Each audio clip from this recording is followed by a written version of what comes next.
A estrutura do átomo.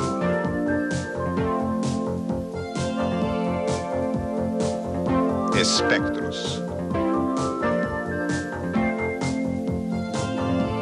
O modelo clássico de átomo se tornou obsoleto no início do século XX.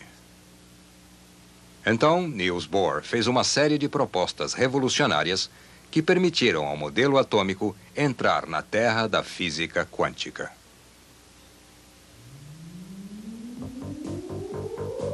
Bohr propôs que um elétron orbitando o núcleo de um átomo é obrigado a ocupar certas órbitas definidas ou níveis de energia. Ele normalmente não emite radiação quando está no estado estável ou órbita mais próxima, ou em nenhum estado excitado, como são chamadas as mais distantes órbitas possíveis. Bohr explicou como os átomos emitem radiação baseado no nível de energia de um elétron em cada órbita. E usou estes valores para prever todas as frequências possíveis de radiação para o átomo de hidrogênio. As previsões de Bohr poderiam ser testadas praticamente, pois observações detalhadas foram feitas das frequências emitidas quando o hidrogênio foi bombardeado com elétrons num tubo de descarga. No final do século XIX, um professor de uma escola suíça, Johann Balmer, tinha observado as linhas espectrais na região visível do espectro de gás de hidrogênio excitado. E mais, ele desenvolveu uma fórmula que predizia corretamente estas linhas. Em 1908, o físico alemão Paschen detectou linhas de emissão de hidrogênio nas regiões infravermelhas do espectro do gás de hidrogênio excitado. Em 1914, Theodor Lyman identificou a região ultravioleta do espectro. As previsões de Bohr conferiam com todas essas observações em alto grau de precisão. Mesmo assim, Balmer havia produzido uma fórmula funcional para a previsão das linhas, mas ninguém sabia realmente por que funcionava. O que fez da matemática de Bohr algo tão especial foi que ela era baseada numa possível estrutura atômica. Imagine que grupamentos de átomos de hidrogênio pudessem ser todos reunidos juntos no estado estável. Depois, imagine que esses átomos pudessem ser bombardeados, sintonizando-se precisamente à energia de cada elétron livre num tubo de descarga. Nos níveis mais baixos de energia, o hidrogênio não emitiria radiação. Mas em certo nível, a radiação começaria. Que nível? De acordo com Bohr, o nível da próxima órbita possível. Quando este número mágico é atingido, o hidrogênio emitiria uma única frequência de luz ultravioleta. Mas por que só uma frequência?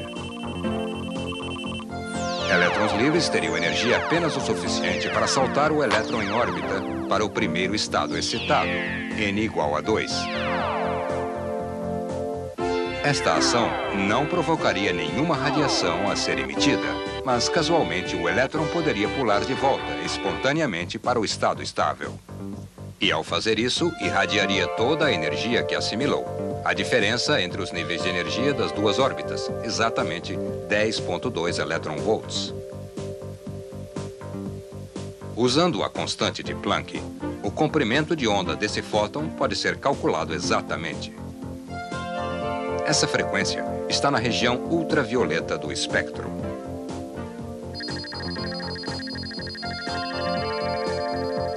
Bohr propôs que cada linha de emissão no espectro de hidrogênio corresponde à diferença de energia entre duas específicas órbitas permitidas. As séries de Balmer são produzidas quando os elétrons caem entre as órbitas n igual a 3 para n igual a 2. N igual a 4 para n igual a 2. E assim por diante.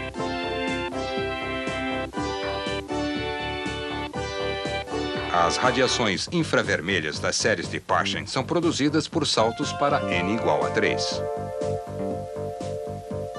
As radiações ultravioletas das séries de Lyman são produzidas por saltos para n igual a 1. Bohr havia produzido a primeira explicação real para um espectro de frequência. Cada linha correspondendo à diferença de energia entre duas órbitas possíveis de um elétron à volta de um núcleo de um átomo.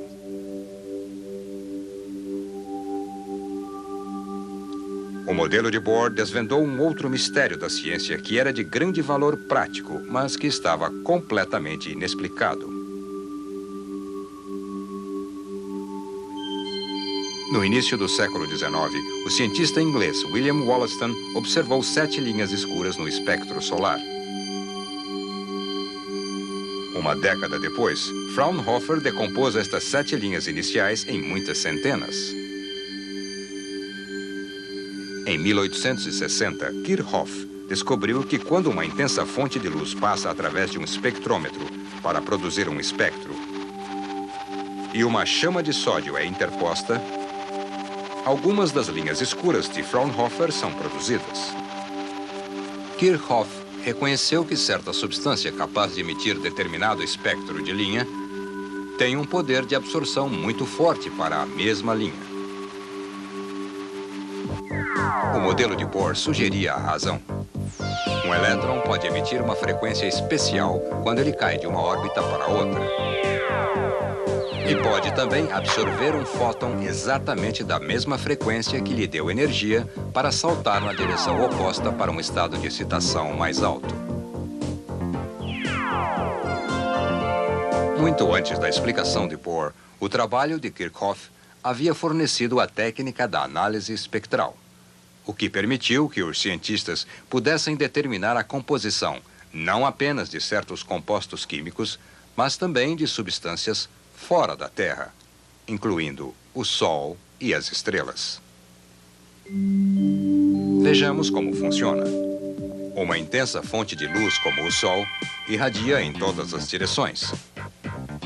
Somente uma parte de toda a luz irradiada, entretanto, é recebida diretamente pelo observador. Se uma chama de sódio é colocada no caminho da luz, o sódio absorve e depois reirradia somente certas frequências. A reirradiação também se dá em todas as direções. Portanto, apenas uma pequena fração da frequência irradiada e absorvida continua na direção original.